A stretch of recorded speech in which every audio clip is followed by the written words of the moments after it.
Not a hell of a lot of action, obviously, here on this Tuesday card, unless you're an NHL fan, which I'm not.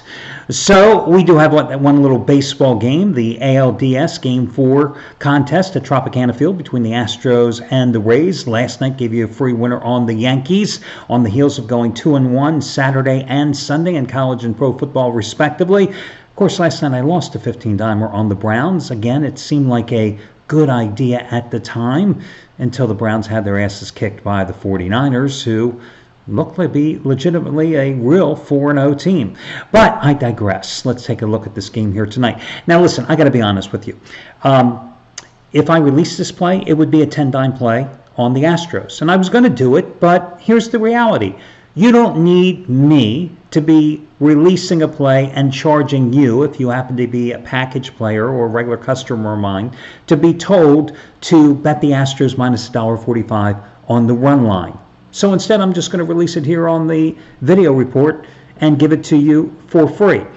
I have had a wonderful baseball season. It's the 15th winning baseball season in the 18 years since I created these websites. But I've been winning in baseball long before I created these websites. It's the easiest sport to make money in. And I built a hell of a bankroll just in baseball alone. So I can certainly afford to bet a 145 favorite even if it's on the run line. Now, during the course of the regular season, do I normally bet such heavy favorites? Very, very rarely. If you follow me religiously, you know I live on the run line. And even then, I reluctantly and rarely will wager a play, maybe 130 occasionally. But in this particular spot, I'd go ahead and I'd lay at 145 with the Astros, and here's a couple of reasons why.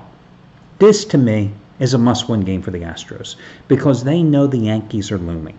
They're waiting.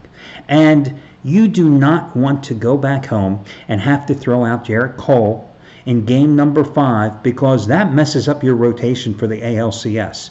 You want to have Cole to be available to go in game number 1, rested. You do not want to have to be in a position that you've got to go with Zach Greinke in game number 1 because he showed you last night he's not a big game pitcher, right?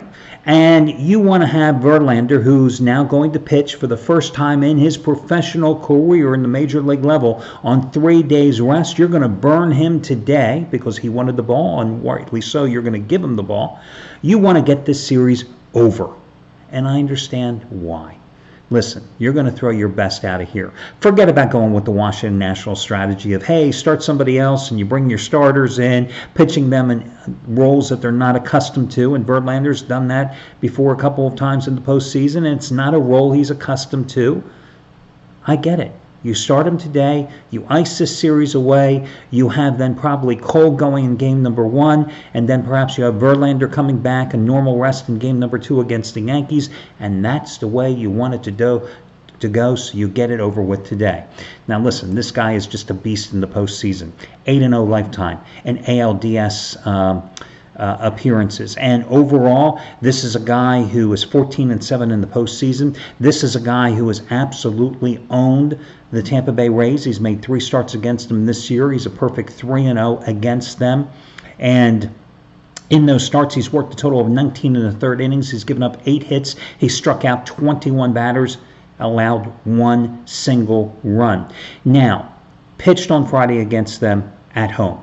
He only threw 100 pitches, not an exorbitant amount of pitches, right? And he pitched 7 innings of 1 hit ball and struck out 8. The Astros have a good enough bullpen that if they get 6 solid innings from Verlander today, I think they are going to be thrilled. And the fact that the Rays belted 3 homers off of Greinke yesterday and 4 overall, the fact that the Rays scored 10 runs yesterday doesn't concern me.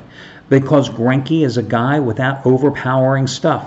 That's not the pitcher that they are going to see today in Verlander. And this is a guy who's going to be juiced up, and I say that in the nicest way, okay? Juiced up with adrenaline, ready to put away this series. Now, in terms of Tampa Bay, you've got them going with a bullpen day today, and they're going to start with Diego Castillo. He pitched the 6th and the 7th inning in the wild card win at Oakland with 2 shutout innings. He got 5 outs in game number 2 at Houston. But remember, that game was already over. over. But he made 6 starts in the regular season. He worked a total of 7 1/3 innings in those 6 starts as an opener. His earned run average in them, 6.14, giving up 11 hits, 6 runs, and 2 home runs.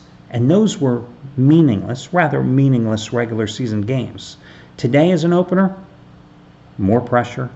The spotlight is on. And I just think that you've got to go ahead and again lay the 1.5 runs, take Verlander minus $1.45, and ride the Astros to close out this series and get it over with. That's the way I play it. That's the way I'm going to play it. And I wish you well. Talk to you again tomorrow.